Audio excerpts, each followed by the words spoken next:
اللهم إني أسألك علما نافعا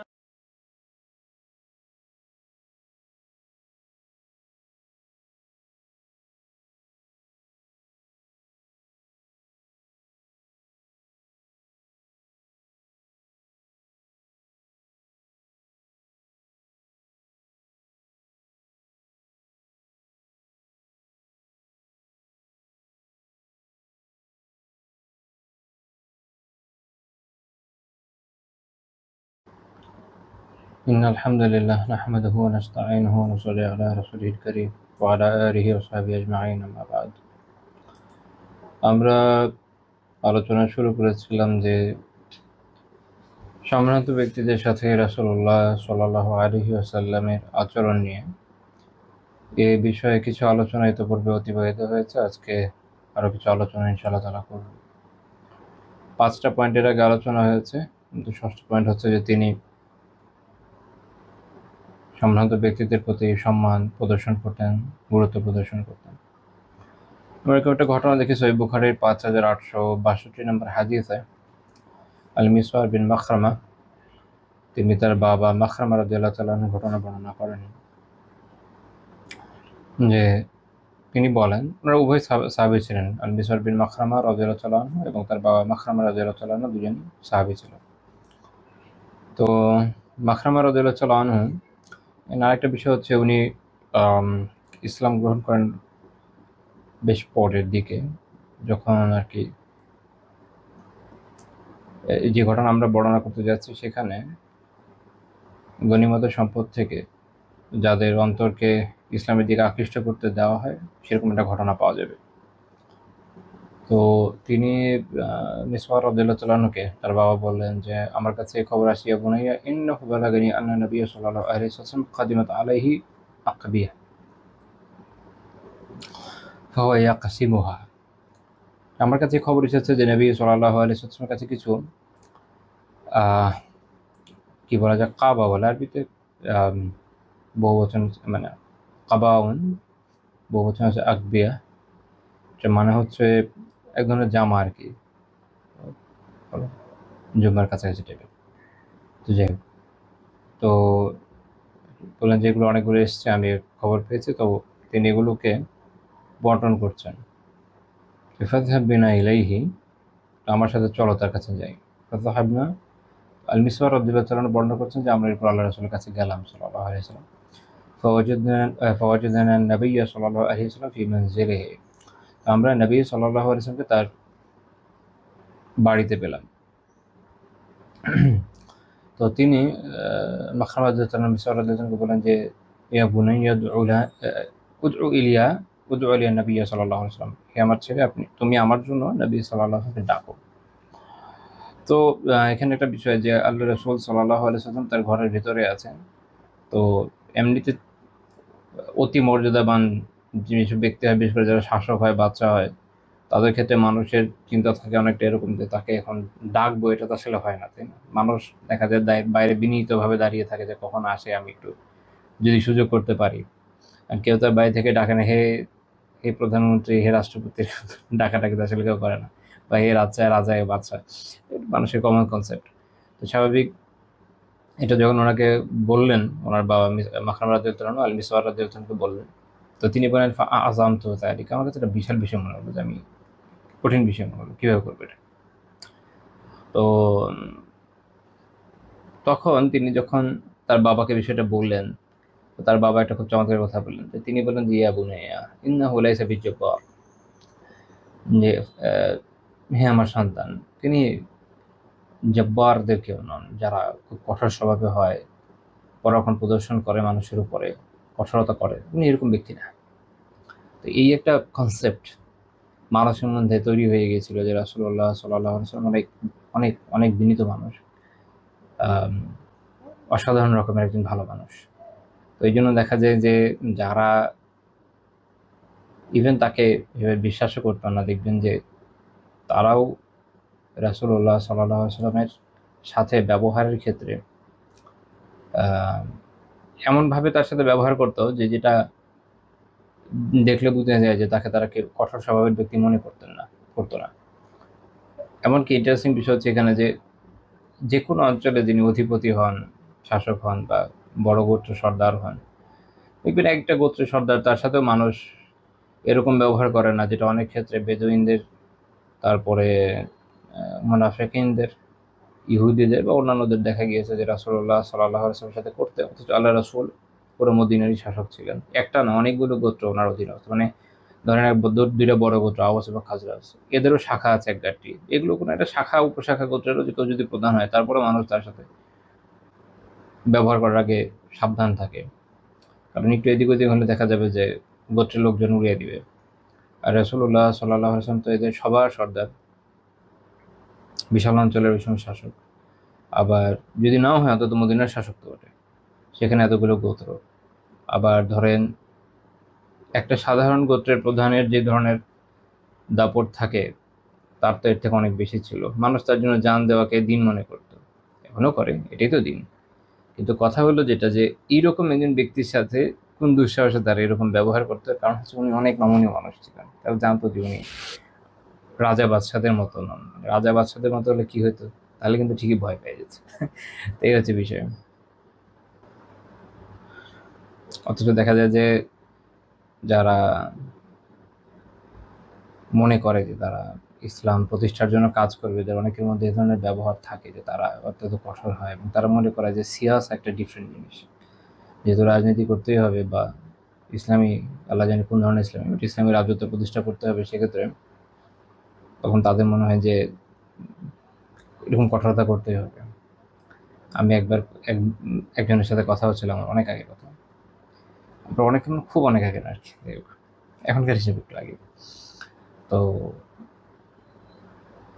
তারা এরকম কিছু কাজ করছে যেখান থেকে তারা আশা রাখে যে একসময়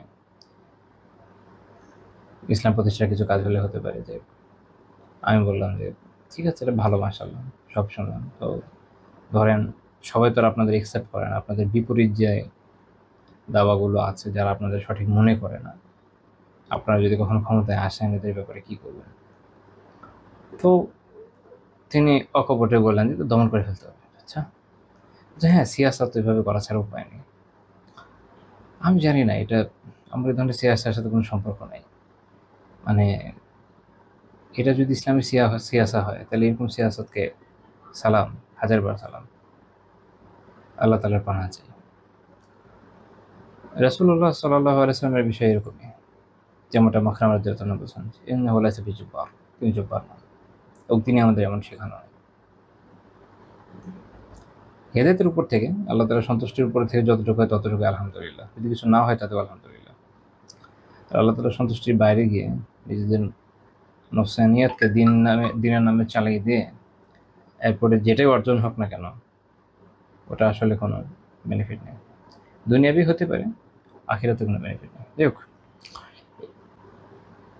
তো তিনি তারপর আল্লাহ রাসূলকে ডাকলেন। তো রাসূলুল্লাহ সাল্লাল্লাহু আলাইহি ওয়াসাল্লাম যে বের হলেন, ফাখারাজা আলাইহি কুবাউম মিন দিবাজ মুজাররারুম বিযযাহব। তিনি বলছেন যে আল্লাহ রাসূল বের হয়ে এসেছেন এবং তার কাছে একটা কাবা, সে কাবা সেটা হচ্ছে এরকম যে সেটায় মিহি রেশমি কাপড়ের, যেটাতে আবার স্বর্ণের বোতাম লাগানো ছিল। এখানে একটা ব্যাপার মনে রাখেন যে কোনো বর্ণনা আছে এটা তার কাঁধে ছিল বা হাতে ছিল। পুরুষদের জন্য রেশমি কাপড় এবং স্বর্ণ কোনোটাই বৈধ নয়। তো এখানে এটা থাকার কারণ হচ্ছে যে এটা তো আসলে গনিমাতের সম্পদ হিসেবে এসছে, যা পাওয়া গিয়েছে তাই এসছে। তো এটা যখন বন্টনে পড়বে, একজন পুরুষের বন্টনে পড়তে পারে, সমস্যা না। তো তিনি এটা ব্যবহার করবেন না। তিনি যেটা একজন মুসলিম পুরুষ কি করবেন, যে এটা হয় বিক্রি করে দিয়ে সেটা অর্থ দ্বারা উপকৃত হবেন, বা যেখানে বার্টার ইকোনমি আছে, এই যে আপনার বার্টার ইকোনমি বুঝেন তো আসলে, আশা করি যে একটা প্রোডাক্ট দিয়ে তার বিনিময়ে আরেকটা প্রোডাক্ট নেওয়া হয়, সেটা হতে পারে, এটা দিয়ে অন্য কিছু নিল। আরেকটা হতে পারে সেটা হচ্ছে যে নিজে ব্যবহার না করলে বা স্ত্রী আছে যার জন্য বৈধ, তাকে দিয়ে দিল, এরকম বিভিন্নভাবে ইউজ করা যেতে পারে বৈধভাবে, কিন্তু নিজে করতে পারে না। তো এখানে খুব ইন্টারেস্টিং বিষয় হচ্ছে যে রাসূলুল্লাহ সাল্লাল্লাহু আলাইহি ওয়াসাল্লাম মাখরাম রাদিয়াল্লাহু তাআলা আনহুর আওয়াজ শুনে চিনেছেন যে কে এসছে। এটা একজন আদর্শ নেতার বৈশিষ্ট্য। বিভিন্ন ঘটনায় দেখবেন যে রাসূলুল্লাহ সাল্লাল্লাহু আলাইহি ওয়াসাল্লামের সাথে একজনের দেখা হচ্ছে বহু বছর পরে, উনি মনে রাখছেন যে সে কে, বলছেন। যেমন আবু যর রাদিয়াল্লাহু তাআলা আনহু অনেক কাল পরে এসেছেন, মক্কাতে ওনার সাথে দেখা হওয়ার পরে মদিনাতে অনেক পরে এসেছেন, আল্লাহ রাসূল কিন্তু চিনেছেন। আবার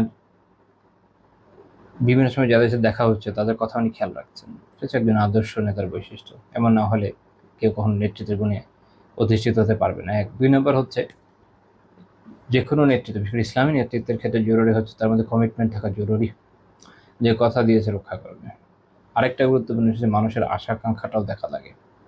যাই হোক, তো তিনি বলেন, ইয়া মাখরামা হাযা খাবানাহু লাক ফাআতাহু ইয়াহু।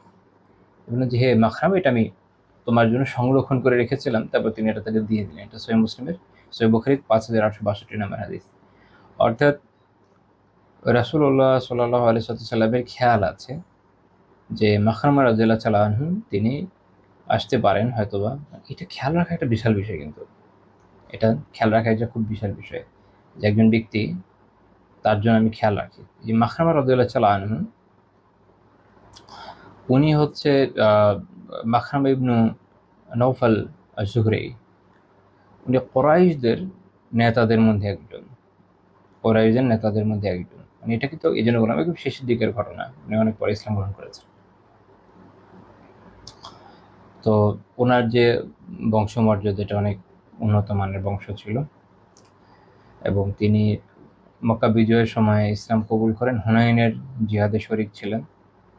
তো এই যে সম্পদটা ওনাকে দেওয়া হচ্ছে, এটা দেওয়া হচ্ছে গনিমত থেকে। উনি ৫৪ হিজরিতে মারা গিয়েছেন।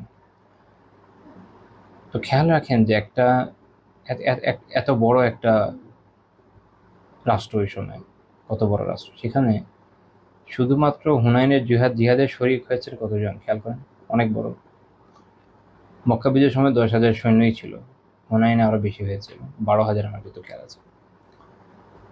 স্পেসিফিকলি খেয়াল রাখা একজন, সবার তো সম্ভব হয়নি, কিন্তু যারা রইস, যারা নেতৃস্থানীয় ব্যক্তি, আল্লাহ রাসূল খেয়াল রাখছেন যে মাখরামা আসে নাই, কিন্তু পরে আসতে পারে, তিনি তার জন্য আলাদা করে রাখছেন। এই যে একটা গুরুত্বপূর্ণ বিষয় যে যিনি সম্ভ্রান্ত ব্যক্তি, আমি তার জন্য আলাদা করে রাখি, এটা তার মন জয় করতে সাহায্য করবে। এটা এখানে এটা হয়েছে।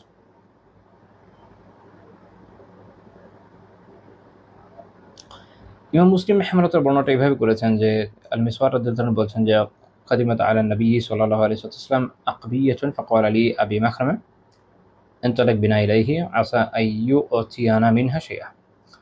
যে নবী সাল্লাল্লাহু আলাইহি ওয়াসাল্লামের কাছে কিছু কাবা এসছে, আমার কাবাকে নিয়ে চলো তার কাছে, আশা করা যায় যে উনি আমাদের জন্য কিছু, আমাদের কিছু দেবেন। ফাকাম বি আলাল বাব ফাতাকাল্লাম। আমার বাবা আমাকে নিয়ে তার বাড়ির দরজায় দাঁড়িয়ে কথা বললেন। ফাআরাফা নবী সাল্লাল্লাহু আলাইহি ওয়াসাল্লাম সাউতাহু ফাখারাজা। এটা আগের বর্ণনাকে সুস্পষ্ট করে যে নবী সাল্লাল্লাহু আলাইহি ওয়াসাল্লাম তার আওয়াজ চিনে ফেললেন। নবী সাল্লাল্লাহু আলাইহি ওয়াসাল্লাম তার আওয়াজ চিনলেন। এখন মনে হতে পারে মক্কায় ছিলেন, মক্কাবাসীদের যারা নেতা, তাদের আওয়াজ তো চিনারই কথা, এটা একটা গুরুত্বপূর্ণ কথা। দ্বিতীয় কথা চিন্তা করেন যেটা, যে রাসূলুল্লাহ সাল্লাল্লাহু আলাইহি ওয়াসাল্লাম প্রায় ১ দশকের বিচ্ছিন্ন জীবন মক্কাবাসীদের থেকে, ১ দশক উনি মদিনাতে আলাদা। তারপর খেয়াল রাখছেন যে এই আওয়াজটা মাখরামার। এটা হচ্ছে একজন ইসলামী নেতার জন্য গুরুত্বপূর্ণ বৈশিষ্ট্য। ইসলামী নেতা এমন হবে না যে এই মানে দেখবেন অনেক অদ্ভুত অদ্ভুত ডায়লগ বের হয়েছে যে কাউকে পাত্তা দেয় না, কাউকে খেয়াল রাখে না, জালালি তবিয়ত কিছু না, এটার সাথে ইসলামের কোনো রিলেশন নাই। তাবিয়ত একটাই, যেটা ইসলাম আমাদের জন্য আদর্শ দিয়েছে, সেটা রাসূলুল্লাহ সাল্লাল্লাহু আলাইহি ওয়াসাল্লামের তাবিয়ত, সেটা খোলাফায়ে রাশিদিনদের যে তাবিয়ত। ওমর ইবনুল খাত্তাব রাদিয়াল্লাহু তাআলা তো মানুষ মনে করে, যদি আসলে এমন না, কঠোর স্বভাবের মনে করে। ওমর ইবনুল খাত্তাব রাদিয়াল্লাহু তাআলার জীবনে আমি পড়েছি, আলহামদুলিল্লাহ, আমার অনুভূতি হচ্ছে উনি মোটেও কঠোর স্বভাবের ব্যক্তি ছিলেন ওই হিসাবে, যেটা মানুষ মনে করে। উনি স্ট্রেট ফরওয়ার্ড ছিলেন, যা বলতেন ডাইরেক্ট বলে দিতেন। এখন আমাদের সমস্যা হচ্ছে কি, আমরা ডাইরেক্ট কথা নিতে পারি না, কেউ সরাসরি কথা বলে আমাদের খুব অস্বস্তি লাগে। যাই হোক, আমাদের মনে হচ্ছে উনি খুব কঠোরতা ওনার মধ্যে কোথায় দেখলেন? কঠোর কারে বলে? কঠোর হচ্ছে এই যে কথা নেই বার্তা নেই, যে কারো ধরে যে কেউ মারপিট করা যায়, এটা হচ্ছে কঠোর। কঠোরতা দেখতে চাইলে অন্যান্য রাজা বাদশাদের জীবনী পড়ে, তাহলে বুঝবেন। নাও সেরা একবার বাড়িয়ে দিয়েছে, কর বাড়িয়ে দিয়েছে। তো একজন বলছে যে কারো কোনো আপত্তি আছে? এখন কে তার সামনে? নওশেরা ছিল পারস্যের সাসানিদের সম্রাট, এবং বলা হয় যে সবচেয়ে নাকি ন্যায়পরায়ণ সম্রাট। তো তার ন্যায়পরায়ণতা হচ্ছে এরকম যে সে যখন করবাড়ি জিজ্ঞেস করছে যে কারো কোনো আপত্তি আছে, কার আপত্তি থাকবে, কার ঘাড়ে দুইটা মাথা? কেউ বলে নাই। তো একজন বলছে যে হুজুর এটা যদি বাড়ে তাহলে এই সমস্যা হতে পারে বিনয়ের সাথে। কোন কোন বিভাগে? যে আমি লেখার ডিপার্টমেন্টে আছি। ওকে কালি দোয়াত, ওই সময় তো দোয়াত, বড় বড় দোয়াত, দোয়াত দিয়ে পিটি ওরে মেরে ফেলো। সবাই দোয়াত দিয়ে পিটি ওরে মেরে ফেলছে। এ হচ্ছে ন্যায়পরায়ণতা, আর এগুলো হচ্ছে কঠোরতা। বুঝছেন? ওদেরকে পড়লে বুঝবেন যে আসলে কঠোরতা কারে বলে। আমার রাদিয়াল্লাহু মধ্যে কোনো কঠোরতা ছিল না। ওনার মধ্যে যেটা ছিল আল্লাহর দ্বীনের উপর দৃঢ়তা। যেমন একটা হাদিস আছে, আসাদ্দুহুম ফি আমরিল্লাহি ওমর। মুসলিমদের দ্বীনের ব্যাপারে সবচেয়ে দৃঢ়, সবচেয়ে কঠিন বলতে কি ওই কঠোর না, এটা হচ্ছে দৃঢ়, যে দ্বীন থেকে এদিক ওদিক সরবে না, একদম স্ট্রেট থাকবে, সে হচ্ছে আমার। তো যাই হোক, তো তাদের যে তাবিয়াত সেটা, তো এই ওমর রাদিয়াল্লাহু তাআলা আনহু তিনি, তারপর যদি আপনি দেখেন দেখবেন যে সবার খেয়াল রাখছেন। একজন সাধারণ দাসের শুধু খেয়াল রাখছেন তা না, যারা সম্ভ্রান্ত ব্যক্তি তাদের খেয়াল রাখছেন, কার কীভাবে মন জয় করা যায় সেই চেষ্টা উনি করছেন। মানে কাউকে সব খালি রিজিট করে যাচ্ছেন এরকম না, জীবনে এরকম পাওয়া যায় না। অনেক সময় মানুষ মনে করে যেন জীবনে এটা পড়া দরকার। আলী সাল্লাবি সুন্দর একটা সিরা আছে, আছে জীবনে সম্রাটের খাতা প্রাচনের উপর লেখা, বাংলা অনুবাদও হয়েছে। আমি তো মাকাবুল ফুরকানেরটা দেখেছি, পড়িনি, আমি কোনোটাই পড়িনি বাংলা অনুবাদ। আমি বলতে পারবো না যে মুখটা ভালো বলতে পারবো না আমি, মানে আমার নিজের চোখের সামনে খুলে শুধুমাত্র মাকতাবুল ফুরকানের অনুবাদটা দেখেছি, এই জন্য বললাম যে আমি এটা দেখেছি। ফুরকানের মালিকের বাসায় গিয়েছিলাম বেশ অনেকদিন আগে, প্রায় বেশ কয়েক বছর আগে। তো ওই সময় খুলে দেখেছি, আর ওই সময় এখানে উত্তর একটা মাকতাবা ছিল, মাকতাবা দাওয়া, আমি অনেক বছর যাই না, ওখানে আমি এটা দেখেছি। তো এই জন্য বললাম যে দেখেছি এটা আমি। তো হতে পারে, আশা করি ওটা ভালো, মানে অনুবাদ দেখে ভালোই মনে হয়েছে। এখন তো অনেকগুলো প্রকাশনী বের করেছে, এগুলো আমি চোখেও দেখিনি, মানে সরাসরি সামনে খুলেও দেখিনি। তো এই জন্য বলতে পারবো না যে এটা ভালো না ওটা ভালো। বললাম যে এটা বাংলা আছে, পড়ে নিয়ে কাজে আসবে জীবনে ইনশাআল্লাহ। তো যাই হোক, তো তাহলে আল্লাহ রাসূল সাল্লাল্লাহু আলাইহি ওয়াসাল্লাম খেয়াল রাখছেন, হ্যাঁ, যে এই হচ্ছে একজন ব্যক্তি, একজন সম্বন্ধ ব্যক্তি, যার কথা তার মনে আছে। তো তার ছেলে ইমপ্রেসড হয়ে যাচ্ছে, এই জন্য বলছেন ফারাফান নবী সাল্লাল্লাহু আলাইহি ওয়াসাল্লাম সাউতাহু ফাখারাজা। নবী সাল্লাল্লাহু আলাইহি ওয়াসাল্লাম তার আওয়াজ চিনে ফেললেন এবং তিনি বের হয়ে আসলেন। মাহু কাবাউন ওয়া হুয়া ইউরিহি মাহাসিনা ওয়া হুয়া ইয়াকুল খাবাতু হাযা লাক, খাবাতু হাযা লাক। তো নবী সাল্লাল্লাহু আলাইহি ওয়াসাল্লাম যখন বের হয়ে আসলেন, তার কাছে হাতে ছিল এই কাবা, তার যে সৌন্দর্যটা উনি দেখাচ্ছিলেন, যে সুন্দর একটা কাবা, এবং বলছে যেটা তোমার জন্য আমি সংরক্ষণ করে রেখেছি।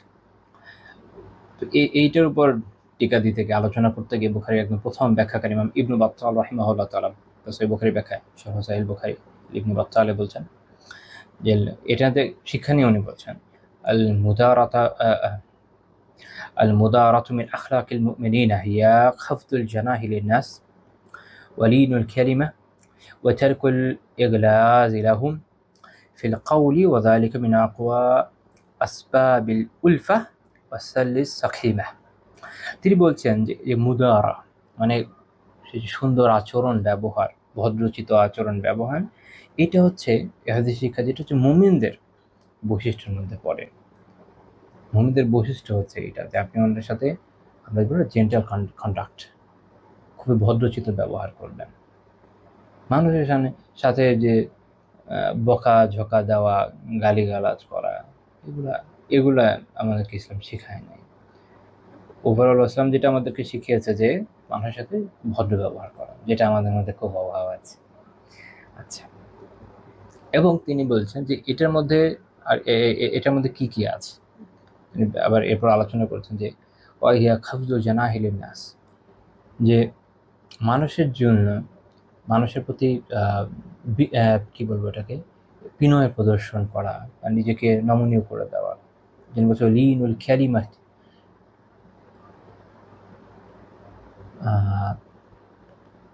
নমনীয় কথাবার্তা বলা, সফট ওয়ার্ডস, এরকম খুব সফটনেসের সাথে কথা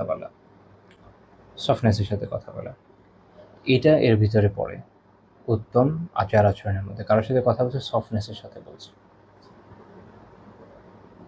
আচ্ছা, এখন এইটা তখন আসবে যখন অন্তরের মধ্যে সফটনেসটা থাকে। এখন যেহেতু আমাদের অন্তর অনেক কঠিন হয়ে যাচ্ছে আশেপাশের অনেক গুণার মধ্যে থাকার কারণে, এই জন্য দেখবেন আমাদের কথার মধ্যে সফটনেস অভাব আছে। তারপরে যেটা ওয়াতারকুল ইগলাজ ওয়াতারকুল ইগলাজ লাহুম, যে তাদের জন্য হার্শনেস, কথার মধ্যে হার্শনেসকে বর্জন করা, খুব কর্কশভাবে মানুষকে সম্বোধন করা যেটা তাকে কষ্ট দেয়, এটা এই ভদ্রচিত্ত ব্যবহারের মধ্যে পড়ে না। তো তিনি বলছেন যে এটা হচ্ছে, এই যে বিষয়গুলো, এগুলো হচ্ছে মানুষের সাথে যে মানুষের সাথে ভালোবাসা তৈরি করার জন্য, এবং তাদের মধ্যে যে একে অপরের প্রতি যে বিদ্বেষ বা ক্ষোভ থাকে এগুলোকে প্রশমিত করার জন্য এটা হচ্ছে সবচেয়ে বড় মাধ্যম। আপনি যখন কারোর সাথে খুব সুন্দর আখলাকের সাথে উপস্থাপিত হবেন, সুন্দরভাবে কথা বলবেন, নমনীয়ভাবে কথা বলবেন, তার কল্যাণকামী হবেন, তার জন্য তার সাথে হার্শনেস বর্জন করবেন, স্বাভাবিকই তার সাথে আপনার একটা ভালোবাসা তৈরি হবে। তার অন্তরের মধ্যে যদি কোনো ক্ষোভ বিদ্বেষ থাকে ওটা দূর হয়ে যাবে। আমি এর আগেও এটা নিয়ে বলেছিলাম যে রাসূলুল্লাহ সাল্লাল্লাহু আলাইহি ওয়াসাল্লাম হুনাইনের যুদ্ধের পরে মক্কায় যে সকল মক্কায় যারা ওই সময় ইসলাম কবুল করেছে নতুন নতুন, এবং যারা করে নাই, তাদের উভয় দলকে এত অধিক পরিমাণে দিয়েছেন এবং এত সুন্দর ব্যবহার করেছেন যে তারা খুব দৃঢ়তার সাথে ইসলামে চলে আসছে। এবং তাদের ইসলাম আলহামদুলিল্লাহ এত সুন্দর ছিল, অবাক হতে হয় যে যখন রিদ্দার যুদ্ধ হয়, সারা আরবের বিভিন্ন অঞ্চলের মানুষ মুরতাদ হয়ে গেলেও মক্কাবাসীর আলহামদুলিল্লাহ হয় নাই। খুব দৃঢ় ছিল, তারা ইসলামের উপর দৃঢ় ছিল। যদিও তাদের আনতে অনেক কষ্ট হয়েছে, কিন্তু যখন তারা ইসলামে এসেছে, অনেক সুন্দর ইসলামে এসেছে দৃঢ়তার সাথে। এই যে রাসূলুল্লাহ সাল্লাল্লাহু আলাইহি ওয়াসাল্লাম তাদেরকে ক্ষমা করে দিয়েছেন, তাদেরকে মুক্ত করে দিয়েছেন। আমি এটা মনে আগে ব্যাখ্যা করেছিলাম যে কেন তিনি বলেছেন যে আনতুমুত তুলাকা, তোমরা হচ্ছে মুক্ত। এর কারণ হচ্ছে যে যেহেতু এটাকে জোরপূর্বক দখল করা হয়েছে, নিয়ম অনুযায়ী এখানকার সকল অধিবাসী দাস দাসী হওয়া উচিত, কিন্তু রাসূলুল্লাহ সাল্লাল্লাহু আলাইহি ওয়াসাল্লাম এখানে কাউকে দাস দাসী না বানিয়ে সবাইকে মুক্তি দিয়ে দিয়েছেন। এই জন্য তারা হচ্ছে তোলাকা। এটা তাদেরকে অনেক ইমপ্রেস করেছে যে কাউকে দাস হিসেবে নেন নাই, সবাইকে মুক্ত করে দিয়েছেন। অথচ ইকোনমিক্যালি চিন্তা করলে কত প্রফিটের বিষয়। তারা নিজেরা যদি মদিনা দখল করতো, তারা সবাইকে দাস বানায় ছাড়তো, কাউকে মুক্তি দিত না, কিন্তু আল্লাহ রাসূল এটা করেননি। আবার যখন তিনি সাফওয়ান বিন উমাইয়া রাদিয়াল্লাহু তাআলা আনহু থেকে, যখন ইসলাম কবুল করেননি, ওনার কাছ থেকে অনেক অস্ত্রশস্ত্র ধার নিয়েছিলেন, ধার সুন্দর করে ফেরত দিয়েছেন পরে হুনাইনের যুদ্ধের জন্য। এবং উনি ইসলাম কবুল না করলেও এই জিহাদের সাথে যাচ্ছিলেন। ওনার অলরেডি একটা অ্যাফেকশন তৈরি হয়ে গেছিলো মনের ভিতরে। উনি একটা সময় চেয়েছিলেন যে আমি এতদিন সময় চাই, 3 মাস সময় চেয়েছিলেন যে এখন ইসলাম কবুল করবো না, তো ওনাকে সময় দেওয়া হয়েছে। উনি এর মধ্যে ইসলাম কবুল করে ফেলেছেন আলহামদুলিল্লাহ। এবং এক বর্ণনা আছে, বলছেন যে আল্লাহ রাসূলকে এত দিয়েছেন, এমন অন্তরে তার মধ্যে ভালোবাসা তৈরি হয়ে গেছে। সুবহানাল্লাহ। অনেক সময় মানুষের মনে হয় যে এভাবে এত দিয়ে তাদেরকে দিন আনাকে ঠিক কিনা। আমরা অনেক সময় দেখি অনেক কথা বলে, তারা সিরাহ পড়ে নাই, তারা ফিকহ জানে না, তারা হাদিস পড়ে নাই। হ্যাঁ, হাদিস পড়া মানে 2-4টা ছোট বই পড়া না। হাদিস পড়া মানে আসলে হাদিস পড়ার মতো করে পড়া, যেসব বিশাল কুতুবগুলো আছে এগুলো পড়া। তো এগুলো যদি আপনারা পড়তেন তাহলে এই চিন্তা আপনাদের মাথায় আসতো না। আপনারা দেখতেন যে রাসূলুল্লাহ সাল্লাল্লাহু আলাইহি ওয়াসাল্লাম তো এটাই করেছেন। উত্তম আখলাকের মধ্যে এটাও পড়ে, আমি একজনকে সুন্দর করে খাওয়াবো, আমি একজনকে সুন্দর করে তাকে তার সেবা করবো, বা তাকে হাদিয়া তোহফা দিব, তার সাথে মহব্বত রাখবো, এগুলো তো এর মধ্যেই পড়ে, এর বাইরে কোনো বিষয় না। আচ্ছা, তারপর আসেন 7 নম্বর পয়েন্ট, যে তিনি মনোযোগের সাথে তাদের কথা শুনতেন। তো এই ধরনের ব্যক্তি যখন যারা সম্ভ্রান্ত ব্যক্তি যারা আসতেন, এই জন্য দেখবেন যে অনেক প্রতিনিধি দলের লোকজন যখন আসে, তারা তাদের গোত্র সম্ভ্রান্ত ব্যক্তি হতেন, যার কথা অন্যরা মানবে। অর্থাৎ গোত্র থেকে যে দূত কিন্তু যে কাউকে পাঠানো হতো না, আমাদের দেশের মতো না। আমাদের দেশে আপনারা জানেন যে আমাদের দেশে অনেক সুন্দর সিস্টেম আছে, একটা পররাষ্ট্র ক্যাডার আছে, বাট এই ক্যাডার থেকে রাষ্ট্রদূত হয় কম, পলিটিক্যাল নিয়োগ হয় অনেক বেশি। মানে যার যেখান থেকে মন চায়, কোনো ইউনিভার্সিটির প্রফেসর, কোনো অবসরপ্রাপ্ত অফিসার, সেনাবাহিনীর অমুক তমুক সাবেক ঘুষখোর পুলিশ কর্মকর্তা, মনে হলো অমুক ইউনিভার্সিটির টিচার আমার খুব জিগরি দোস্ত লাগে, আমার খুব কাজের লোক, উঠাই নিয়ে এসে প্রাইজ পোস্টিং দিয়ে দেয়, রাষ্ট্রদূত বানিয়ে দেয়। তারা কেউ চিনে না, তারা কেউ মানে না, সেগুলো কিছু জানেও না। এই জন্য বাংলাদেশের দেখবেন যে পররাষ্ট্রনীতি 12টা বেজে যাচ্ছে। এর থেকে অনেক বেশি সিভিলাইজড পররাষ্ট্রনীতি ছিল ওই সময়কার জাহিলিয়াতের আরবের যাদের বিভিন্ন গোত্র ছিল, তাদের মধ্যে গোত্রের মধ্যে যে সবচেয়ে নির্ভরযোগ্য লোক, যার কথা ওরা মানে যে হ্যাঁ, সে যদি তথ্যটা নিয়ে আসে সঠিক নিয়ে আসবে, ওই আস্থা আছে, তাকে তারা পাঠাতো, যে কাউকে পাঠাই দিতে পারে। তো এই জন্য আমি মাঝে মাঝে একটা কথা বলি যে আমার দেশ এবং আমাদের সিচুয়েশন উপর বেস করে সেরা বোঝা যাবে না, বা প্রাচীন জিনিস বোঝা যাবে না। এটাকে ইংরেজিতে একটা সুন্দর নাম আছে, এটা প্রেজেন্টিজম। তাহলে আপনি ভুল বুঝবেন, ওই সময়কার পরিবেশ এবং প্রেক্ষাপট বুঝে কথা বলতে হবে। যাই হোক, তো এরকম যারা আসতেন দেখবেন আল্লাহ রাসূল সাল্লাল্লাহু আলাইহি ওয়াসাল্লাম খুব মনোযোগ দিয়ে তাদের কথা শুনতেন। আনাস রাদিয়াল্লাহু আনহু বর্ণনা করেন সহিহ বুখারী হাদিস একদম শুরু 63 নম্বর হাদিস শুনতে হাদিস। তিনি বলছেন যে একদিন আমরা নবী সাল্লাল্লাহু আলাইহি ওয়াসাল্লামের সাথে মসজিদে বসা ছিলাম। দাখালা রাজুলুন আলা জামাল। তখন একজন লোক উট নিয়ে এসে হাজির হয়েছেন। তো সে এসে জিজ্ঞেস করছে এরকম মুহাম্মদ, তোমাদের মধ্যে মুহাম্মদকে? তো তিনি বলছেন, আনাস রাদিয়াল্লাহু আনহু বলছেন যে নবী সাল্লাল্লাহু আলাইহি ওয়াসাল্লাম আমাদের মাঝখানে তখন বসা। তো আমরা বললাম যে এই যে ফর্সার ব্যক্তি হাযা রাজুলুল আবিয়াজুল মুত্তাকি, যে হেলান দিয়ে বসা ফর্সা ব্যক্তি, ইনি হচ্ছেন নবী মুহাম্মদ সাল্লাল্লাহু আলাইহি ওয়াসাল্লাম। তো সে আবার ইনশিওর করার জন্য আবার জিজ্ঞেস করছে যে ইবনে আব্দুল মুত্তালিবের সন্তান, যেহেতু ওনার দাদা প্রসিদ্ধ ছিলেন, তো এই অনুযায়ী, কারণ ওনার বাবা উভয় প্রসিদ্ধ ব্যক্তি ছিলেন না, মানুষ ভাবে চিনত না, কিন্তু আব্দুল মুত্তালিবকে চিনত, এই জন্য সে অনুযায়ী বলছে যে ইবনে আব্দুল মুত্তালিবের সন্তান। তো তখন নবী সাল্লাল্লাহু আলাইহি ওয়াসাল্লাম নিজে উত্তর দিলেন, লাকাদ আজাবতুকা, আমি তোমার প্রশ্নের জবাব দিব। তার মানে হচ্ছে এখানে উদ্যোগ আছে যে তার তুমি প্রশ্ন করো, আমি জবাব দেবো, এটা পরের অংশ হবে, কিন্তু এটা উনি শুধু এতটুকু বলেছেন, ওটুকু উদ্যোগ যে তারপরে তুমি প্রশ্ন করো। তো সেই ব্যক্তি উনি বলছেন যে ইন্নী সাইলুকা মুশাদ্দিদুন আলাইকা ফিল মাসআলা ফালা তাজিদ আলাইয়া ফি নাফসিক, আমি আপনাকে কিছু কঠিন প্রশ্ন করবো, এটা আপনি আপনার নিজের উপর নিয়ে না, বা এটা নিয়ে রাগ করবেন না, এটা বোঝানোর জন্য এটা বলবো। আল্লাহ রাসূল বলেন যে সাল আম্মা বাজালাক, তোমার যেটাতে ইচ্ছা ওটাতে শুরু করে প্রশ্ন। তো উনি প্রশ্ন করলেন যে আসআলুকা বিরাব্বিকা ওয়া রাব্বি মান ক্বাবলাকা আল্লাহু ওয়া রাসূলুহু ইলান নাসি কুল্লিহিম, যে আমি আপনাকে আপনার রবের এবং আপনার পূর্ববর্তীদের রবের কসম দিয়ে জিজ্ঞেস করছি যে আল্লাহ তাআলাই কি আপনাকে সকল মানুষের কাছে পাঠিয়েছেন? তো তিনি বললেন যে আল্লাহুম্মা নাম, হ্যাঁ আল্লাহ জানেন যে সত্য, তিনি পাঠিয়েছেন। তারপর আবার প্রশ্ন করলেন যে আনশুদুকা বিল্লাহি আল্লাহু আমারকা আন নুসাল্লি as-সালাওয়াতিল খামসা ফিল ইয়াউমি ওয়াল লাইলা, আমি আপনাকে আল্লাহ তাআলার কসম দিয়ে জিজ্ঞেস করছে যে আল্লাহ তাআলাই কি আপনাকে আমাদেরকে প্রতিদিনের রাতে 5 ওয়াক্ত সালাত আদায় নির্দেশ দিয়েছেন? তিনি বললেন যে আল্লাহুম্মা নাম, হ্যাঁ আল্লাহ জানেন যে হ্যাঁ। তো এইভাবে উনি এরপরে জিজ্ঞেস করলেন যে আমাদেরকে যে এই মাসে অর্থাৎ রমাদানে সিয়াম পালনের নির্দেশ দিয়েছেন কিনা, তারপরে আমাদের ধনী থেকে সাদাকা নিয়ে অর্থাৎ যাকাত নিয়ে গরিবদের মাঝে বিতরণের নির্দেশ দিয়েছেন কিনা। সবকিছু নবী সাল্লাল্লাহু আলাইহি ওয়াসাল্লাম বললেন যে আল্লাহুম্মা নাম, হ্যাঁ আল্লাহ জানেন, হ্যাঁ তিনি নির্দেশ দিয়েছেন। তখন এই ব্যক্তি বলেন যে আমানতু বিমা জিতা বি, আপনি যা নিয়ে এসেছেন আমি তার প্রতি ঈমান আনলাম। ওয়া আনা রাসূলু মা ওয়ারাইহি মিন কওমি, আমি আমার যে জাতি যাদেরকে আমি পেছনে রেখেছি তাদের পক্ষ থেকে একজন বার্তাবাহক।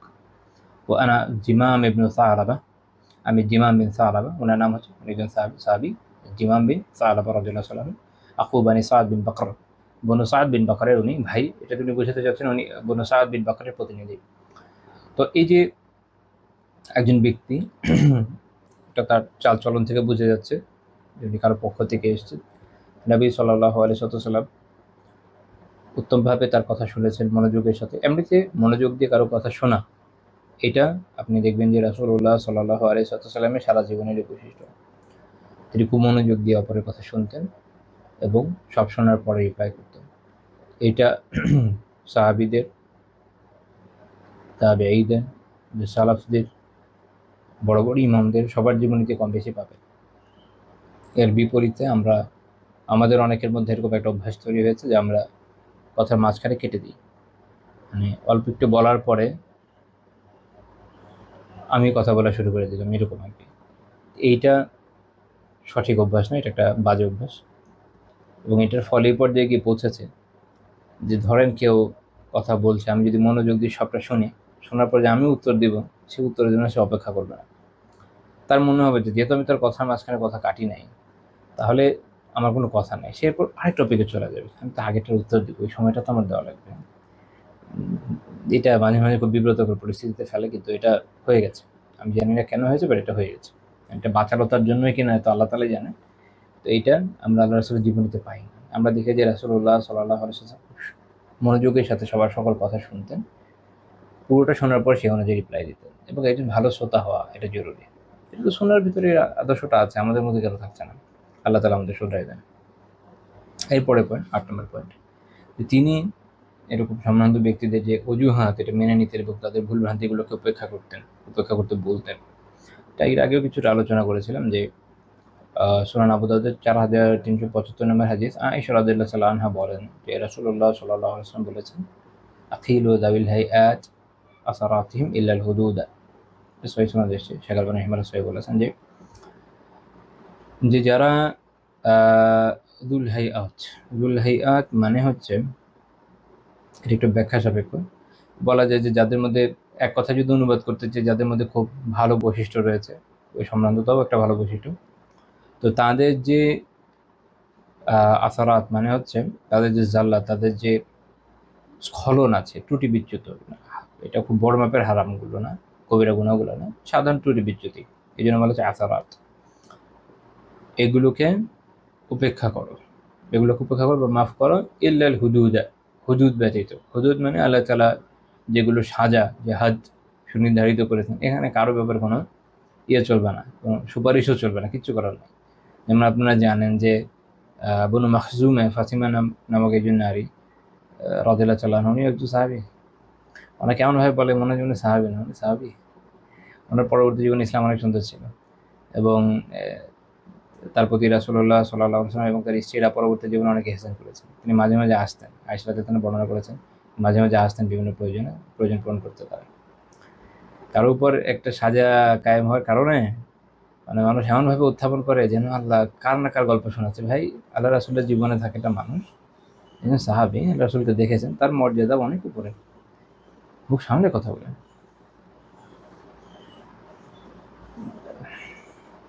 যাই হোক, তো হুদুদের ক্ষেত্রে তো ওই যেটা বলছিলাম যে উনি যখন চুরি করে ফেললেন তখন যত সুপারিশ করা হোক আল্লাহ রাসূল কিন্তু মাফ করেনি। কারণ এখন ওনারা হয়তো অজ্ঞতা থেকে থাকবে ওই সময়, কারণ আরবের যেহেতু মাত্র মক্কা বিজয় হয়েছে, ইসলামের ইয়েগুলো তো তারা ওভাবে শিখে নেয়। যে হদের ক্ষেত্রে, সাজার ক্ষেত্রে যে আসলে কোনো স্কোপ নাই, এটা আমাদের জানা নাই। মদিনা পাখি সাহাবীদের মধ্যে তার এই বিষয়ে অজ্ঞতা ছিল না, ওরা ভালো জানতো।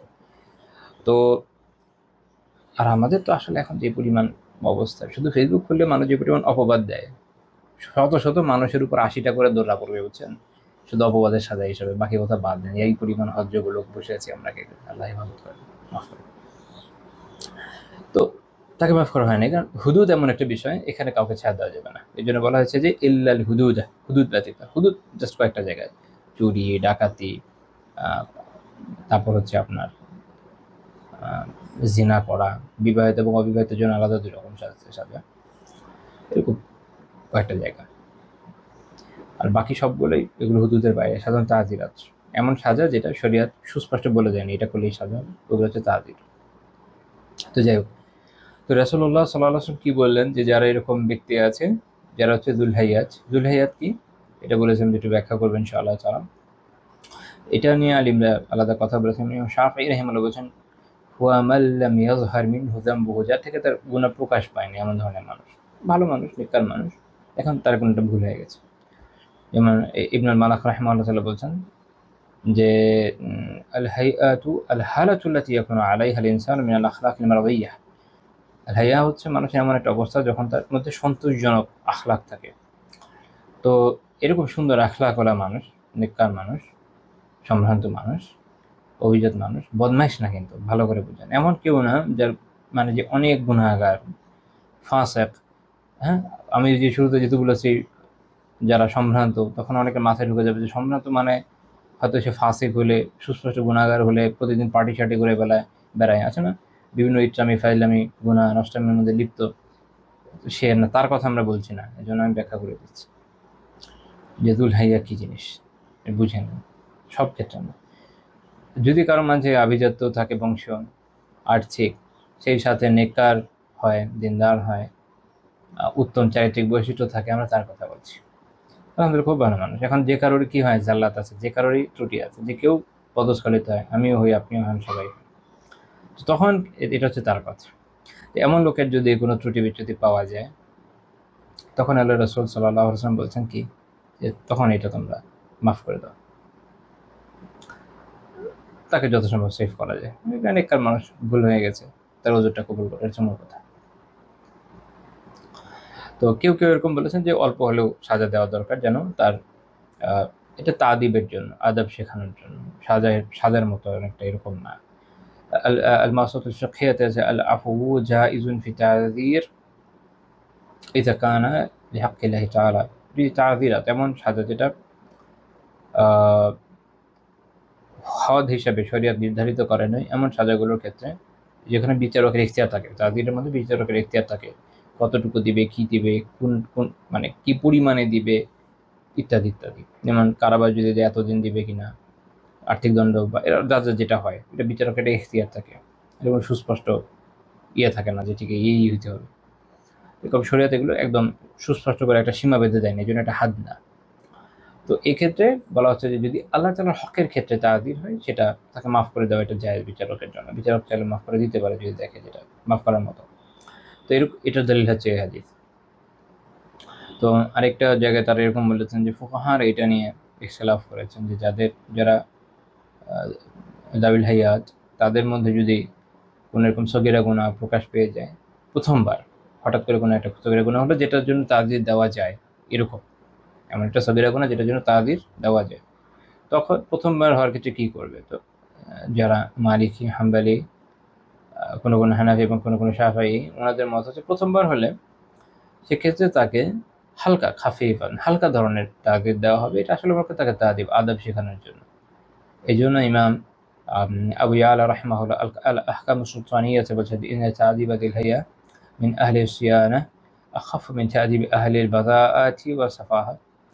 যে যারা এরকম খারাপ লোক আছে, যারা অজ্ঞ লোক আছে, নির্বোধ লোক আছে, তাদেরকে আদব শেখানোর জন্য যে সাজাটা দেওয়া হয়, সেইটার তুলনায় যারা দিল হাইয়া, এ ধরনের ব্যক্তি যারা, তাদেরকে আখাফ, অধিকতর লঘু দেওয়া হবে।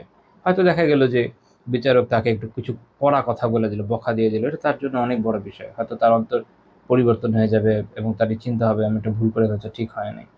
তো এরকম ক্ষেত্রে তো এটা দেখেন যে রাসূলুল্লাহ সাল্লাল্লাহু আলাইহি ওয়াসাল্লাম তাদের জন্য এরকম ওযর কবুল করছেন।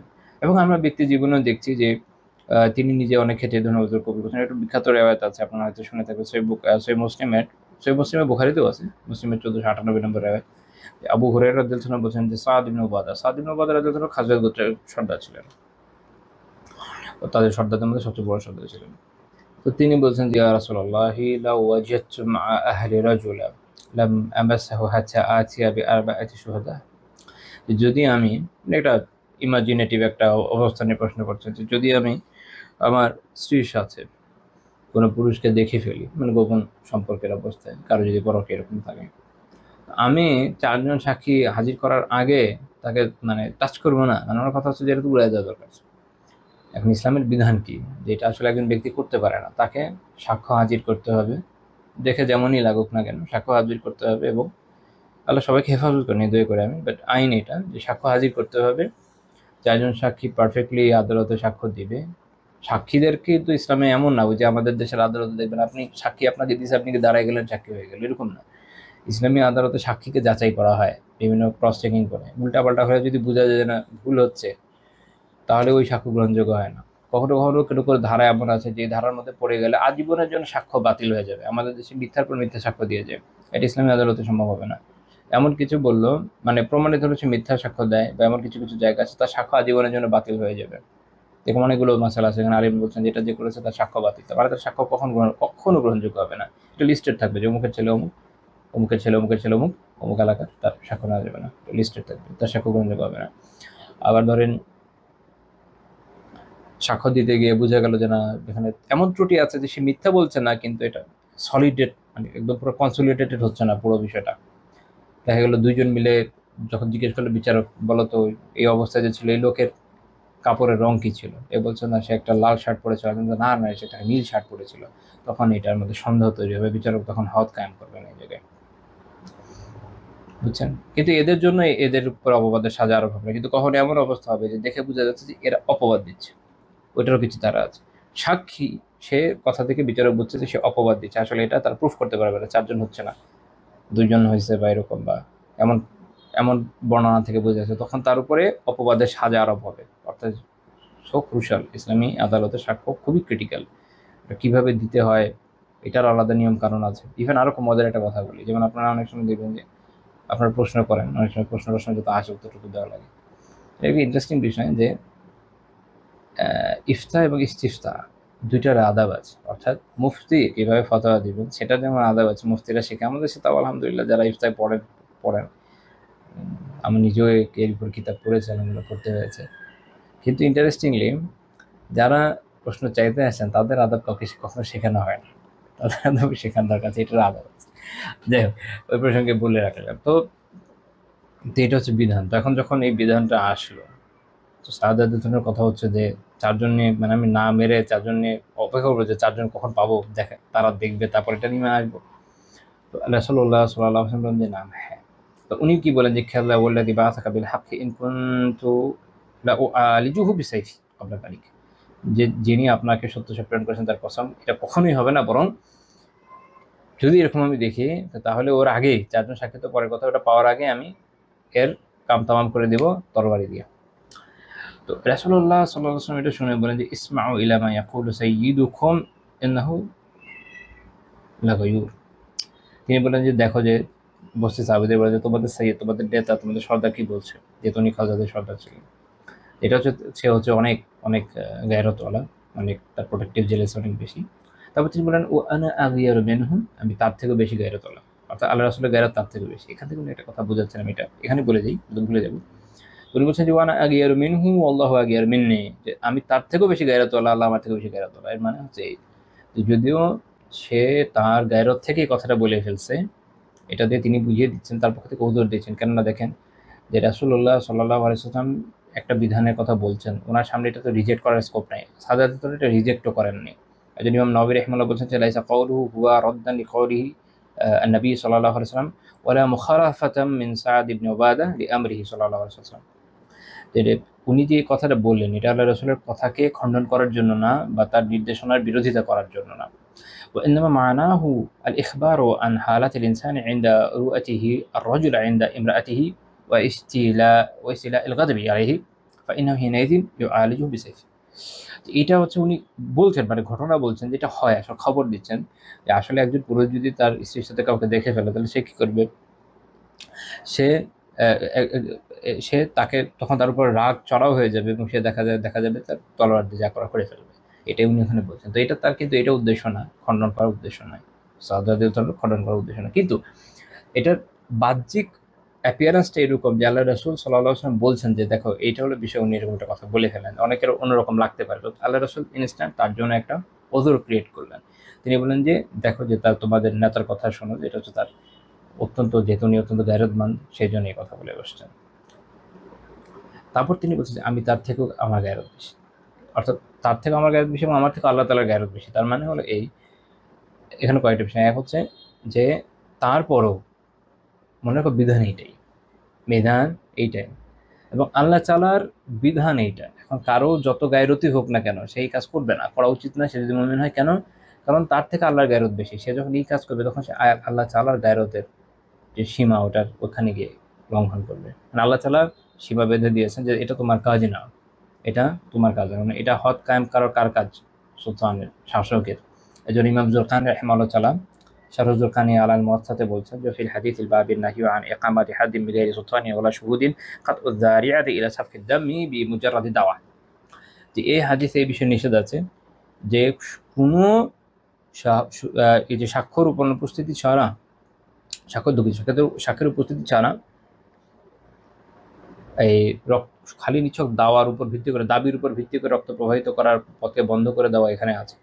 আর এটা বোঝা যাচ্ছে যে হদ, ও আরেকটা হচ্ছে বিগাইরে সুলতান ব্যতীত, অথবা এটা আপনি ক্ষমতাও মনে করতে পারেন, দুই অর্থে আসতে পারে। শাসক বা শাসকের যে ক্ষমতা তার অবস্থান ব্যতীত সাক্ষ্য সাবুত ছাড়া খালি নিজের দাবির উপর ভিত্তি করে কারো যে রক্তপ্রবাহ করা যে বৈধ না, যেটা জিনা খুব খারাপ বিষয়, খুবই খারাপ বিষয়। কিন্তু মানুষ হত্যা করা তার থেকে বড় পাপ। মনে রাখেন, মানুষকে চাইলে মেনে ফেলা যায় না। মানুষ অনেক অনেক সম্ভ্রান্ত সৃষ্টি আল্লাহ তাআলা, এবং মানুষের মর্যাদা অনেক বেশি, অনেক অনেক বেশি। আমাদের দেশে যদিও সবচেয়ে কম দামি জিনিস সেটা, জানেন তো, মানুষ মরে গেলে অনেক কম টাকা দিয়ে সোলা হয়ে যায়। পৃথিবীতে মানে বাংলাদেশে মানুষের দাম হলো সবচেয়ে কম, একটা গাড়ির দামও দেখা যায় থেকে বেশি পড়ে যায়। তো মানুষ অ্যাকচুয়ালি আল্লাহ তাআলার দৃষ্টিতে অনেক দামি। মুমিনের দাম সবচেয়ে বেশি। একজন মুমিন তো তাকে চাইলে হুট করে মেরে ফেলা যায় না। জিনা করা এটা অনেক বড় পাপ, একজন মানুষকে হত্যা করা তার থেকে বড় পাপ। তো আল্লাহ তাআলা আল্লাহ আগিয়ে নেই, আল্লাহ তাআলা আমার থেকে বেশি গায়রতমন্দ, জানি তখন কেউ যদি এটা করে ফেলে তখন সেটা আসলে আল্লাহ তাআলার বেঁধে দেওয়া সীমার অনেক বড় লঙ্ঘন হয়ে যাবে। এখন আরেকজন পাপ করেছে, ওই পাপ রোধ করতে গিয়ে আমি যদি তার থেকে বড় পাপ করে ফেলি, এটা অনেক অনেক বড় ক্ষতির বিষয়, এটা মনে রাখা খুব জরুরি। তো এখানে তো আল্লাহ রসুল সাল্লাল্লাহু আলাইহি ওয়াসাল্লাম কি করলেন, তার যেটা ওদের কায়েম করে দিলেন, গায়রত থেকে কথা বলে ফেলেছে, এটা তার শরীয়তের বিধান লঙ্ঘনের ইচ্ছা থেকে করেনি। তো মনে রাখতে হবে যে হদ কখন কায়েম করা যায়। মুয়াত্তাতে সহিহ সনদে ওমর ইবনে খাত্তাব রাদিয়াল্লাহু আনহু বর্ণনা আছে যে তিনি বলেছেন যে আর রাজমু ফি কিতাবিল্লাহি হাক্কুন আলা মান জানা মিনার রিজালি ওয়ান নিসাই ইযা আহসান ইযা কামাত আলাইহি আল বায়িনা ওয়া কানা আল হাবল ওয়াল ইতরাফ। হদ আল্লাহ তাআলার কিতাবে রজব যে প্রস্তর নিক্ষেপ করা যে হত্যা, এটা আল্লাহ তাআলার কিতাবে প্রতিষ্ঠিত হক, যে পুরুষ এবং নারী জিনা করে এবং যে হচ্ছে কি বিবাহিত, সেক্ষেত্রে সেটা কখন, ইদা কামাত আলাইহিল বায়িনা, যখন তার উপর হুজ্জা প্রমাণ প্রতিষ্ঠিত হয়ে যাবে সাক্ষ্য সাবুদের মাধ্যমে। অথবা আরেকটা হতে পারে যে সে হয়তো গর্ভবতী হয়ে গেল, বুঝে গেল যে তার হয়ে গেছে কিছু একটা, অথবা সে নিজে স্বীকার করলো। এইগুলো ছাড়া করা যাবে না। এমনকি যত সন্দেহ হোক, যত প্রবল ধারণাই হোক না কেন, যদি দলিল না থাকে একজন শাসকও এরকম হক প্রতিষ্ঠা করে দিতে পারবে না। এখানে একটা হাদিস শোনাই, সুনান ইবনে মাজাহ 2559 নম্বর হাদিস। রাসূলুল্লাহ সাল্লাল্লাহু আলাইহি ওয়াসাল্লাম নিজে বলেছেন, লাউ কুনতু রাজিমান আহাদাম বিগাইরি বায়িনা, আমি যদি কোনো প্রমাণ প্রতিষ্ঠা ছাড়াই কাউকে রজম করতাম, লা রাজামতু ফুলানা, আমি অমুক নারীকে রজম করে দিতাম, অমুক নারীকে প্রস্তরটিকে হত্যা করতাম, যদি প্রমাণ ছাড়াই করতাম। কেন? ফাকাদ যাহারা মিনহা রিবা ফি মানতিকিহা ওয়া হাইয়াতিহা ওয়া মা ইয়াদখুলু আলাইহা। অমুক নারীর তার কথাবার্তায়, তার যে বেশভূষা সেখানে, এবং তার কাছে যারা প্রবেশ করছে, যাতায়াত করছে, সেটা থেকে প্রকাশ হয়ে যায়, তার থেকে অশ্লীলতার বিষয়টা প্রকাশ পেয়েছে। অর্থাৎ দেখা গেছে যে সে যে ধরনের কথাবার্তা বলে, আমরা যে ধরনের কথাবার্তা বলি, আল্লাহ মাফ করেন, এখনকার বাঙালি কথাবার্তা শুনলেও তো এরকম খারাপ লাগে, কোনো কোনো এলাকার কথা অত্যন্ত নিকৃষ্ট। তো দেখা গেছে তার কথাবার্তা, আকার ইঙ্গিত থেকে, তার যে ধরনের পোশাক আশাক মানুষকে আকৃষ্ট করার জন্য, এবং যে কোনো সময় যে হয়তো চলে যাচ্ছে তার বাসা বা যে কোনো ইস্যু, এর থেকে বোঝা যায় যে সে অবশ্যই এরকম। কিন্তু প্রবলেম হচ্ছে যে কেউ তাকে কারোর সাথে সরাসরি শারীরিক রিলেশন করতে দেখে নাই, কেউ না, চারজন পুরুষ আকলমান পারফেক্টলি এটা দেখে সে বিচার দেয়নি, বা সে নিজেও স্বীকার করেনি, বা তার সন্তানও হয়ে যায় পেটে, এমন কোনো কারণ নাই যেটা দিয়ে হুজ্জা শরীয়তে প্রতিষ্ঠিত হয়। এই কারণে প্রবল ধারণা থাকার পরও রাসূলুল্লাহ সাল্লাল্লাহু আলাইহি ওয়াসাল্লাম তার উপর হদ কায়েম করেন না, এবং বলছেন যে লাউ কুনতু রাজিমান আহাদাম বিগাইরি বায়িনা, আমি যদি প্রমাণ ছাড়া কার উপর রজব কায়েম করতাম, রাজিয়ামতু ফুলানা, তাহলে এর উপর করতাম। কিন্তু উনি করেন নাই, কারণ শরিয়ত সবার আগে, আমার মনে যাই চাপ কেন, এটা মনে রাখতে হবে। তো ইবনে হাজার রাহমাতুল্লাহ ফাতহুল বারীতে সনদটা সহিহ বলেছেন। তো এই যে আমরা দেখলাম যে যারা এরকম সম্ভ্রান্ত ব্যক্তি ছিলেন, রাসূলুল্লাহ সাল্লাল্লাহু আলাইহি ওয়াসাল্লাম তাদের জন্য ওদের ক্যাম্প করে দিয়েছেন, এবং এটাই আমরা তার সিরা থেকে শিখি যে যথাসম্ভব তাদের অজুহাত মেনে নেওয়া, ভুলবান্দিগুলোকে উপেক্ষা করে, এতে খায়ের আছে। দেখা যায় যে ওগুলো ধরতে গেলে অনেক সময় অনেক বড় বড় ফিতনা হয়ে যায়, যেটা একটা সাধারণ মানুষের ক্ষেত্রে হতে হবে না।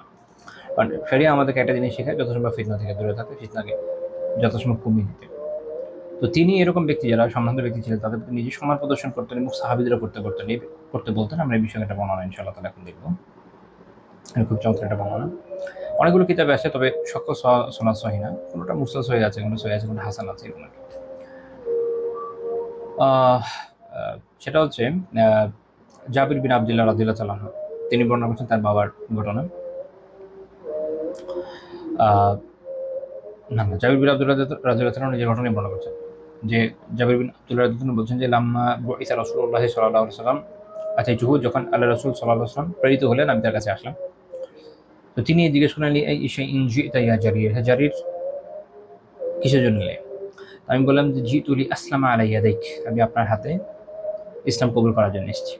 তো তিনি বললেন যে ফাআবকালি কিসাআহু সুম্মা আকবালা আলা আসহাবিহি, রাসূলুল্লাহ সাল্লাল্লাহু আলাইহি ওয়াসাল্লাম তার কাছে তার চাদর তাকে দিলেন, দিয়ে চাদর নিক্ষেপ করে তাকে দিয়ে সাহাবীদের দিকে ঘুরে বলেন, ইদা আতাকুম কারীমু কওমিন ফাআকরিমুহু, যখন তোমাদের কাছে কোনো জাতির সম্ভ্রান্ত ব্যক্তি আসে তখন তাকে সম্মান করা।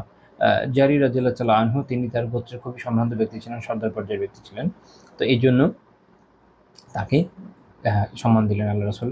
তো এই বর্ণনাটা ইমাম বাইহাকী রাহিমাহুল্লাহ তাআলা আল মাদখাল ইলা সুনানিল কুবরা উল্লেখ করেছেন 712 নম্বর হাদিস। তো এটার বিষয়ে ইমাম বাইহাকী রাহিমাহুল্লাহ বলছেন যে রুইয়া হাযাল কাউল মিন আওজুহিন উখরা কুল্লিহা দাঈফা ওয়া লাহু শাহিদুন মুরসালুন বিইসনাদিন সাহিহ, যে এটার এই বর্ণনা এবং আরো অনেকগুলো বর্ণনা আছে, সবগুলো আসলে দাঈফ, তবে এর সাক্ষ্য শাহেদ আছে একটা মুরসাল সহিহ বর্ণনাতে। আমরা ওই বর্ণনাটা যদি একটু দেখি যে কোনটার কথা উনি বলছেন, তো সেটা হচ্ছে ইমাম শাহাবী রাহিমাহুল্লাহ একটা বর্ণনা পাওয়া যায়। আচ্ছা, আমরা আরেকটা বর্ণনা পাই, এটার অনেকগুলো বর্ণনা আছে, যেমন আমি বললাম যে সবগুলো একত্রিত করলে একটা পুরো পিকচার চলে আসে। সংক্ষেপে বলি, মূল পিকচারটা হচ্ছে এই যে জারির রাদিয়াল্লাহু তাআলা যখন আসলেন, অনেক সাহাবীরা বসা ছিলেন, তো তিনি যখন আসলেন তারা তার জন্য সরে জায়গা করে দেয় নাই। তো তিনি কোথায় যাবেন? তো এক বর্ণনা আছে যে রাসূলুল্লাহ সাল্লাল্লাহু আলাইহি ওয়াসাল্লাম প্রথমে নিজের ডানে দেখলেন, বামে দেখলেন, কোথাও কোনো খালি জায়গা নেই, তো তখন তিনি তার নিজের যে চাদর এটা তাকে দিয়ে দিলেন, আচ্ছা এটা নিয়ে তুমি যেখানে আছো ওখানে বসে পড়ো। তো এটা হলো তাকে সম্মান দেখানোর জন্য, কেউ জায়গা দিচ্ছে না, তো উনি তাকে দিয়ে দিলেন যে তিনি এটা গোত্রের সর্দার আসেন। তো জারির রাদিয়াল্লাহু তাআলা আনহু ওটা নিয়ে চুমু দিলেন, চোখে বোলালেন, কপালে বোলালেন, তারপর নিজের ঘাড়ে রেখে দিলেন, ওটার উপর উনি বসলেন না এবং বললেন যে আল্লাহ তাআলা আপনাকে সম্মানিত করেছেন, আপনি আমাকে সম্মানিত করেছেন। তারপর আল্লাহ রাসূল এই কথাটা বললেন। এটা হচ্ছে সবগুলো বর্ণনার মানে একত্রীকরণ করলে আমরা যেই ওভারঅল একটা পিকচার পাই সেটা। ইমাম বাইহাকী রাহিমাহুল্লাহ তাআলা শুআবুল ঈমান এর বর্ণনাটা এইভাবে এনেছেন। সেটা হচ্ছে আনাস রাদিয়াল্লাহু আনহু বলেন যে দাখালা জারির ইবনে আব্দুল্লাহ রাদিয়াল্লাহু তাআলা আনহু আলা নবী সাল্লাল্লাহু আলাইহি ওয়াসাল্লাম। আগেটা ছিল জারির রাদিয়াল্লাহু তাআলা নিজের বর্ণনা, আর এটা হচ্ছে আরেকজন প্রত্যক্ষদর্শী বর্ণনা। আনাস রাদিয়াল্লাহু আনহু বলছেন যে জারির রাদিয়াল্লাহু তাআলা আনহু নবী সাল্লাল্লাহু আলাইহি ওয়াসাল্লামের কাছে আসলেন, ফাদান্না নাসু বিমাজালিসিহিম, তো লোকজন যেটা করলো যে তাকে মানে এভাবে যেভাবে বসেছিল, ফালাম ইয়াসি ইলাহু আহাদুন, তার জন্য কেউ জায়গা করে দেয়নি, জায়গা নিয়ে কৃপণতা করলো। এখানে বোঝা গেল যে যখন সম্মানিত কেউ আসে, আমাদের উচিত হলো আমাদের জায়গা ছেড়ে দিয়ে তাকে এগিয়ে যাওয়ার সুযোগ করে দেওয়া। অনেক ক্ষেত্রে যেটা হয় যে আমরা এটা মনে করি যে না কি দরকার, আমি জায়গা নিয়ে বসছি, ইভেন আমি নিজে একটু মনে করতাম যে দরকার নেই চার গোড়া, না এটা ইসলামের আদবের মধ্যে পড়ে যে যখন কেউ সম্মানিত কে আসে আপনি ছেড়ে দেন একটু জায়গা, ইনশাআল্লাহ এর জন্য সওয়াব পাবেন, কারণ হাদিসে নির্দেশনা আছে। তো তখন আনাস রাদিয়াল্লাহু বলছেন যে ফারামাহু রাসূলুল্লাহ সাল্লাল্লাহু আলাইহি ওয়াসাল্লাম বিবুরদাতি, আল্লাহ রাসূল তার যে চাদর আছে এটা তাকে নিক্ষেপ করে দিলেন, বললেন যে ইজলিস আলাইহা, এটার উপর বসো, এটা তাকে সম্মান দেবে, যেহেতু আসতে পারছেন না, দূরে বসবেন, নিজেকে যেন অসম্মানিত না ভাবেন, এই জন্য তাকে চাদরটা দেবে, তুমি এর উপর বসো। তো জারির রাদিয়াল্লাহু তাআলা আনহু সেটা নিলেন, নিয়ে সেটা তার মুখে হ্যাঁ গলায় স্পর্শ করলেন, চুমু দিলেন, তারপর তার পিঠে রেখে দিলেন, আলা যুহরি, এটা তার পিঠে রেখে দিলেন সম্মান দিয়ে, এটা আল্লাহ রাসূলের চাদর পর বসলেন না। তিনি বললেন যে আকরামাকাল্লাহু ইয়া রাসূলুল্লাহ কামা আকরামতানি, আল্লাহ রাসূল আপনি যেভাবে আমাকে সম্মান দিয়েছেন আল্লাহ আপনাকে সম্মান দেবেন। এই যে একটা ইম্প্যাক্ট দেখেন একজন ব্যক্তির উপর কি ধরনের প্রভাব পড়ে, খুব সুন্দর ব্যবহার।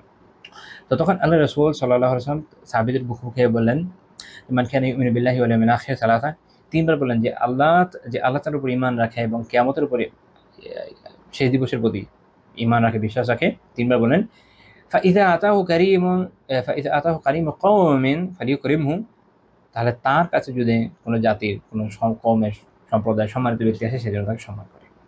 তো এটা শুআবুল ঈমানে আসছে হাদিসটা।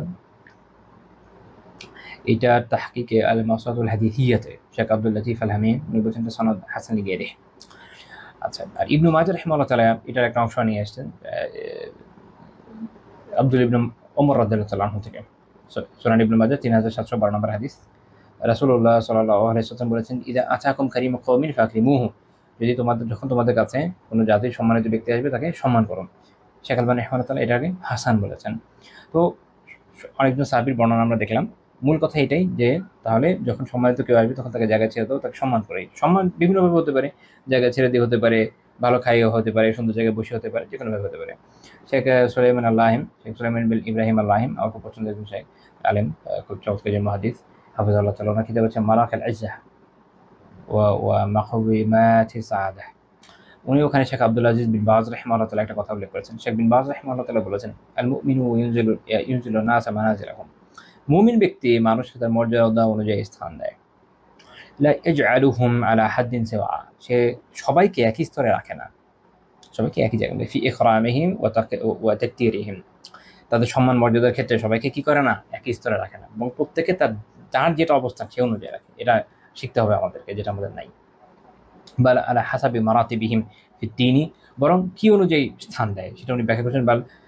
বাল আলা হাসাবি মারাতিবিহিম ফিদ্দীনি, দ্বীনের ক্ষেত্রে তাদের যে অবস্থান সেই অনুযায়ী। ওয়া মারাতিবিহিম ফিল কিবারি সিন, তাদের যে বয়সের কতটুকু প্রবীণ সে অনুযায়ী, অর্থাৎ যে বেশি বয়স্ক তাকে বেশি সম্মান দেওয়াটা, কারণ আমরা বয়স অনুযায়ী সম্মান দেওয়ার একটা বেশি বিষয় আছে। ওয়া মারাতিবিহিম ফি ওয়াযাইফিহিম আশ-শারঈয়্যা, তারপর ধরেন শরীয়তের দৃষ্টিকোণ থেকে তাদের যে দায়িত্বের মর্যাদা সে অনুযায়ী। ফাল কাযী লাহু হাক্কুহু, তারপর তিনি বলছেন যে কাজী, যে ইসলামের বিচারক, তার হক আছে। ওয়াল আলিমু লাহু হাক্কুহু, যে একজন আলিম তার হক আছে। ওয়া সুলতানু লাহু হাক্কুহু, যে একজন সরে সুলতান শাসক তার হক আছে। ওয়াল আমিরু লাহু হাক্কুহু, কেউ যদি সুলতান অধীনস্থ আমির হয়, এখনকার সময় মন্ত্রী টাইপের লোকজন, তাদের হক আছে। ওই শেখ কাবির সিন্নি লাহু হাক্কুহু, আবার যিনি বয়োজ্যেষ্ঠ একজন শেখ, তার হক আছে। বলে ওয়ালি, মানে বয়স্ক বয়োজ্যেষ্ঠ ব্যক্তি। বলে ওয়ালিদুল লাহু হাক্কুহু, পিতার হক আছে। বলে আখুল খেবির লাহু হাক্কুহু, নিজের থেকে বড় কোনো ভাই তার হক আছে। বলে জারুল লাহু হাক্কুহু, প্রতিবেশী তার হক আছে। ওয়াহাকাযা ফাকুল্লু ইনসানিন ইউতা হাক্কাহু আল মুনাসিবা লাহ বিহাসাবি মা জাআত বিহি শারিয়া। এভাবে প্রত্যেক মানুষকে শরীয়ত যা নির্দেশ দিয়েছে সে অনুযায়ী তার যে উপযুক্ত হক সেটাকে সে দেয়। এটা হচ্ছে একটি মুমিনের বৈশিষ্ট্য। আল্লাহ তাআলা আমাদেরকে বৈশিষ্ট্য দান করেন, এই দোয়া করি আমি। মানে আমাদের অবস্থা হচ্ছে এরকম যে দেখা গেছে যে আমরা হয় কাউকে বেশি উপরে উঠে ফেলি বা কাউকে বেশি বেশি নিচে নামিয়ে ফেলি। কাউকে বেশি পছন্দ হয়ে গেলে একদম আসমানে উঠে ফেলি, আবার কাউকে অপছন্দ হলে একদম জমিনে নামিয়ে দিই। মনে রাখবেন এগুলো সঠিক কাজ না। যাকে আমি অপছন্দ করি কিন্তু আলহামদুলিল্লাহ সে দিনদার নেককার, হয়তো কিন্তু ভালো আলিম, তার মধ্যে অনেক খায়ের আছে, মানুষ তার দ্বারা উপকৃত হচ্ছে, আমার যেমনই খারাপ লাগুক না কেন আমি তার ব্যাপারে সীমা লঙ্ঘন করতে পারি না, তাকে আমি মাটিতে নামাই দিব না, বরং তার যে অবস্থান আছে ওখানেই রাখবো।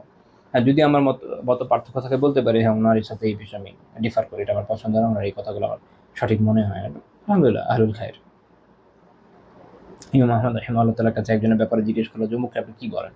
বলে খুবই ভালো মানুষ, রাজুল সালেহ, নেককার মানুষ। তো বলে যে সেটা আপনার ব্যাপারে এই বলে। উনি বলছেন যে উনি একজন নেককার মানুষ, আমার দ্বারা পরীক্ষিত হয়েছে। সুন্দর কথা, আমার বিষয়টা উনি পরীক্ষায় পড়ে গেছেন, আমার জায়গায় ভুল করছে, ঠিক আছে, উনি তো ভালো মানুষ।